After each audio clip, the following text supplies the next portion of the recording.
escalated quickly. What the hell?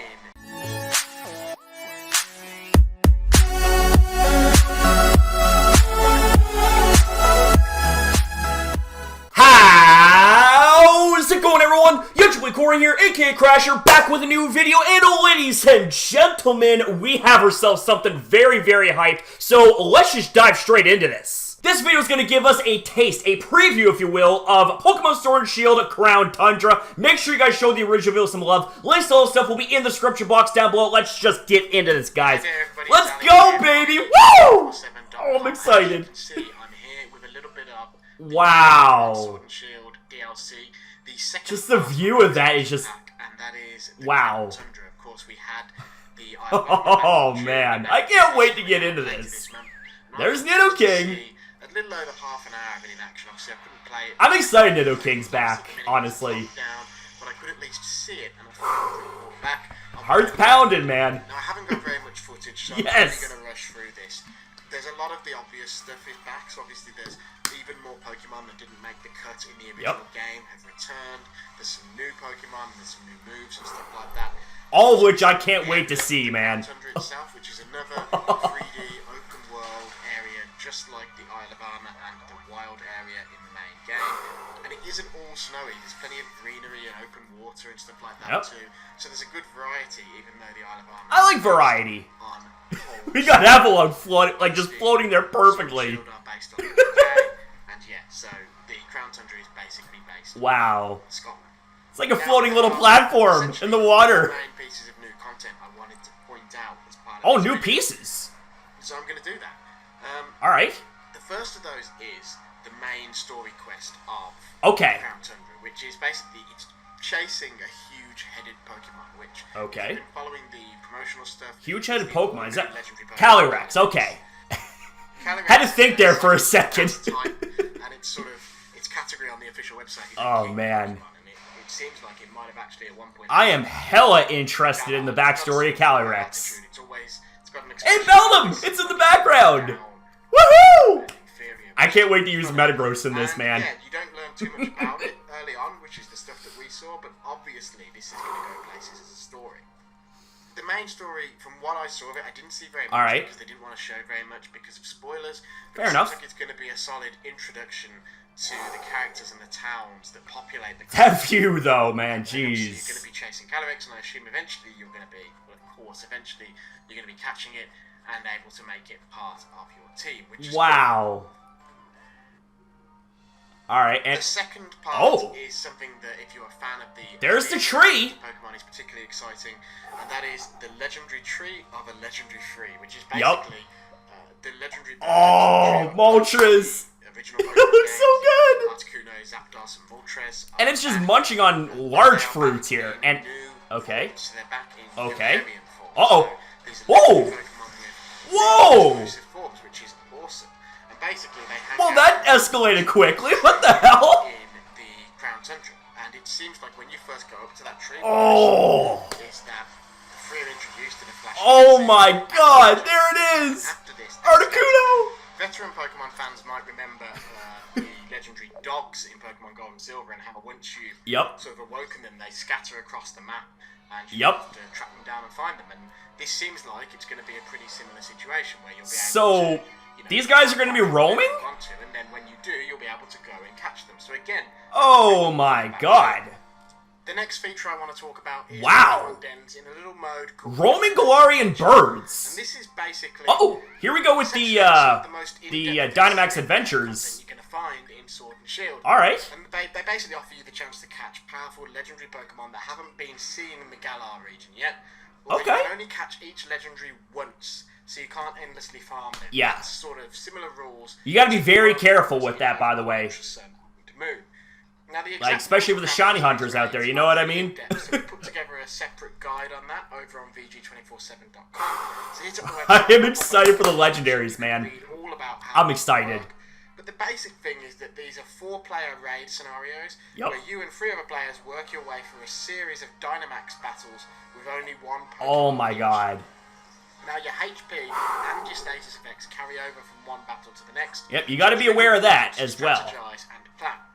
the twist is that you're not just fighting with your own Pokemon. At the start of one of these lairs, these max lairs, these Pokemon dens, you choose from one of a set of randomly generated Pokemon. And then each time you defeat a Pokemon in a Dynamax battle, before you move on to the next battle, you can choose to swap your existing, probably injured Pokemon for the one you just defeated, which you'll get with full power. Probably would be a good idea, honestly. It's this idea of trading up as you go through this series of battles on your way. That's a pretty smart idea, honestly. However, only one person on the team can swap, so you've got to work with your teammates and figure out who's going to take the swap this time. So a bit of strategy as well in this, like even more so. Like I say, in the lair, so you'll be choosing what Pokemon you're going to fight next, and you can see the Pokemon type, and you can also see a silhouette, so if you know your Pokemon well, you'll be able to identify what you're about to fight. Okay. And ultimately, that is very useful, by the way. One of the Pokemon. So this could be one of the ones you fought with, or it could be the legendary that you fight and have an opportunity to catch at the end. Wow. So this definitely appears to be like, wow. It's going to be quite challenging, I think anyways, or more challenging. Think about how you battle with the fact that health and stuff carries over. I can see people spending a hell of a lot of time in this mode. I mean, it does look pretty awesome. At least is the Galarian Star Tournament, and this basically feels a little bit like anime coming over to the games a bit more, I guess. The Pokemon video games have taken inspiration from anime for ages. I mean, they made Yellow, which is just all based around the anime, right? And then Let's Go obviously carried that on. But this is just all so beautiful right now, man. Had to move Pokemon Sword and Shield gym battles into stadiums with fans watching, which always felt like it was intended to give the gym battles some of that energy they have in the anime. And basically, the Galarian Star Tournament is a 2-on-2 Pokemon battle tournament. That's right. The twist is that you are able to pair off with any of the famous characters you've encountered throughout Sword and Shield and the expansions and play alongside them. That much is a given, for sure. So basically, you pick a partner and you pair off, and then you engage in a knockout tournament. And throughout that knockout tournament, you'll have people paired off. So you'll have, gym leaders who don't necessarily interact in the core game together as a team, and then dialogue and banter. It's going to be interesting to see their dialogue. And that's really cool. It's sort of a little bit of fan service to what's happening. Depending on who you teamed up with and who you encounter, you'll hear different dialogue and get a deeper insight into these characters.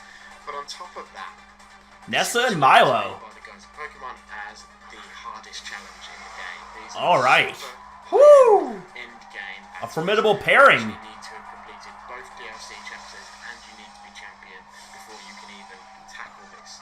So it's just a place for you to really get stuck in to some really, really difficult battles. And yeah, that is the content that I wanted to point out to you all from the Crown Tundra, the new DLC. Obviously, it comes as a package with armor, which is also pretty decent for my money. And they're also now going to be releasing it at a single pack, so you can actually go to the store on November the 6th.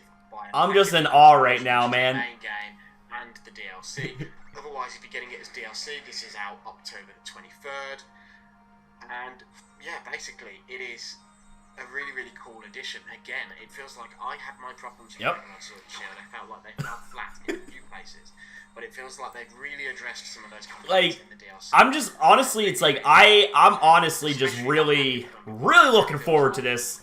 Galarian Birds, Dynamax Adventures, returning Pokemon, let's fucking go! As they typically have done. Obviously, we'll be back with more of this once the DLC actually launches. So keep it locked in here and on VG247. This is the preview, to give you a little taste of what's to come. All that stuff, it really, really helps us out. But that's it from me for now. Until next time, everyone. See ya. Wow. Oh my god. Dude.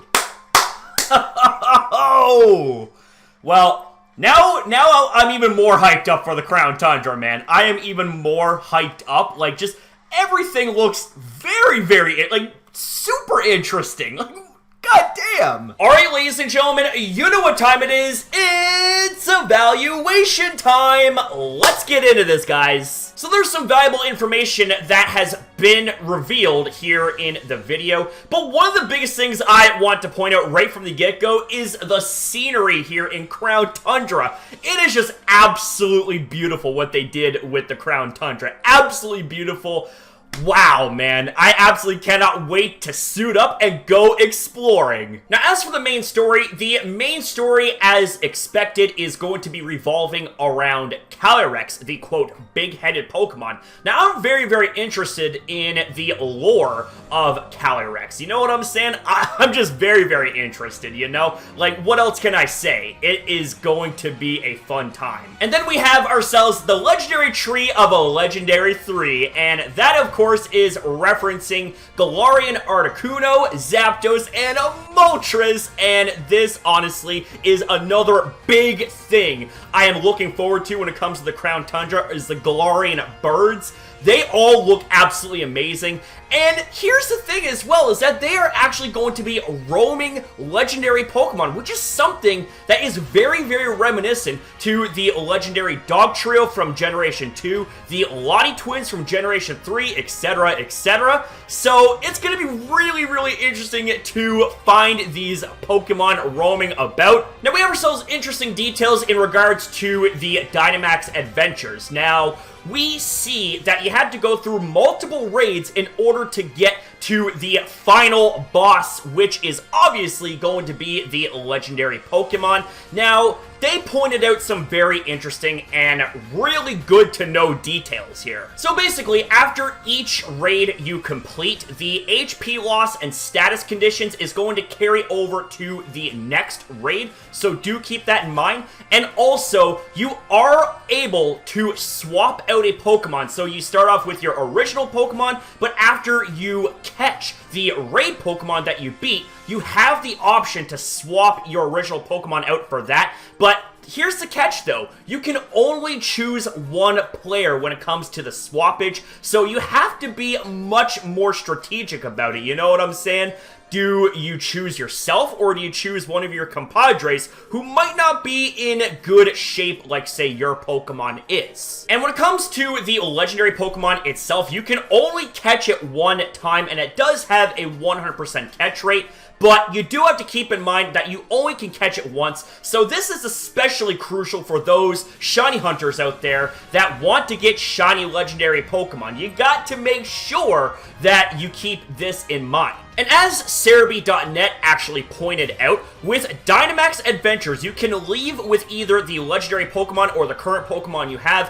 However, the ability patch, Armorite ore, bottle caps, etc. are a reward for Dynamax Adventures. So this is how you get the ability patch, ladies and gentlemen. And if you don't know what the ability patch does, it takes a Pokemon with their standard ability and grants them access to their hidden ability. So this is definitely going to be a huge item and very much coveted by many competitive players. And lastly, we move on to the Galarian Star Tournament feature. Now, this is a pretty straightforward feature. However, something that is very important to note, that you don't have access to this feature until you beat both the Isle of Armor and the Crown Tundra, so do keep that in mind. Now, this tournament is obviously going to be ran in a doubles battle format where you can choose either the champion, a gym leader, or any other notable trainer that you come across in your Sword and Shield story. Now, also, this is supposedly the hardest challenge in the game, so if that's the case, it's going to open up for some really interesting action to take place, and we also get to see a little bit of quote-unquote fan service when it comes to the dialogue amongst your opponents in the Galarian Star Tournament. So that right there is all very interesting to take note of. So ladies and gentlemen, what are your guys' thoughts overall about the Crown Tundra? It is right around the corner, guys. It is right around the corner. I cannot wait. I am just honestly so excited. It's almost here, man. It's almost here. So comment down below and tell me what you are most looking forward to when it comes to the Crown Tundra DLC. This is gonna be awesome, man. And And ladies and gentlemen, with all that being said, that's going to be a wrap up here for this video. So I want to say thank you guys so much for watching. If you guys did enjoy this video, you know what to do. Leave a like, subscribe, and most importantly, guys, smash up in the comments down below. Because I love hearing from you guys. Always have, always will. That ain't never going to change, baby. You can believe that. Woo! So thank you guys again for watching. Have yourselves a fantastic day or night, depending on your time zone. And as always, ya boy will see you guys in the next one.